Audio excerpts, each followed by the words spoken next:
Conceive, believe, achieve. This is former UFC middleweight champion of the world, Michael Bisping. Paddy the Baddy here. You're listening to Combat Sports UK. And you're watching Combat Sports UK.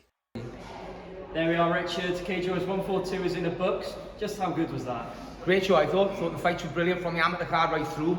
And hopefully, after watching that, maybe they'll come back with it. Because I know it was unfashionable, it was a large choice.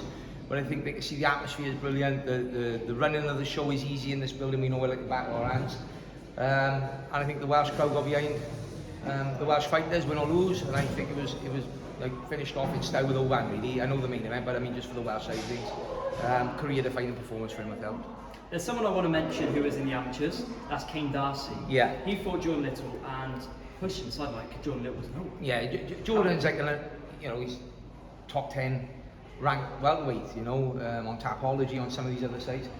And a lot of time for Jordan from a great camp. But Kane can be as good as he wants to be. Like you see Kane's picking up losses, Kane beats himself. It's a mental block with him.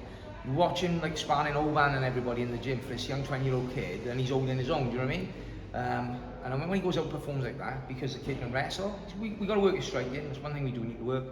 But his wrestling and his grappling is as good as any amateur on the circuit, But sometimes he loses because he loses in his mind before he goes out. If he can get the mind right, which we've managed the last couple, when he hits 22, 23 years of age and becomes a professional, you see a really well-rounded athlete, I think. Rowan Crocker obviously defended his title tonight against a difficult James Wang. I think it was his toughest fight on the Cage Warriors roster anyway. I know he's done the 4 inches, but James is powerful hitter, very strong, aggressive. So yeah, I felt that there was a really good victory, and he got the finish as well, which is always pleasing. Got spiked on his head in the first round, didn't he, when he got the hooks, and I thought, oh Christ, he nearly knocked himself out. But no, Rowan's getting better every week as well. We got a good amateur camp there now. And I think, the next 3 to 4 years, you'll see some really good boys coming through on the scene.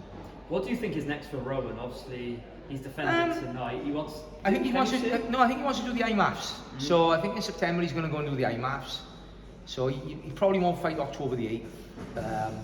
We maybe look at one more fight before the end of the year, and then me and the coaching team will sit down about what we do in the new year. He's going to be running out of options, really. I don't think there'll be many amateurs who want to fight him on the domestic scene. He may have a chance of doing a couple more IMAFs tournaments abroad where they don't get to see who they fight. But again, Rowan's a young lad. I'm not sure what he's 22, 23. He's no race with him, no rush. And he's in. We got a blueprint now. We don't rush anybody. I always use Jack Shaw as the perfect example. Won the IMAF championships, turned pro. Won the world title at Cage Warriors. We still didn't allow him to sign for UFC because we wanted to have a couple of defences and do his apprenticeship. And that's the ethos we got right from amateur to pro. And finally, the gangster, Alban Elliott tonight. He got the victory. Just how impressed were you with this brutal 15-minute performance? Oban's. Yeah. I think it's the best performance of his career. And that type of performance shows what he is capable of. And again, I think with Oban, I think maybe mentally has been a block in the past, but we've got him training right. I think we've got his mind in a really good place. And I think the last fight done in the world good when he finished the big foreign lad, it was in London, wasn't it, we went up to, and he's carried that in. I mean, Matt Bonner's no joke, he's a former middleweight champion, he's from, arguably the best camp in Europe and next gen, but I just felt he went out and absolutely dominated. I felt the first round was 10-8, no judges scored it. If I'd been judging, that'd have been a 10-8 round. I felt he dominated that bad. Brilliant, thank you very much for No problem, guys, thanks for your support as well.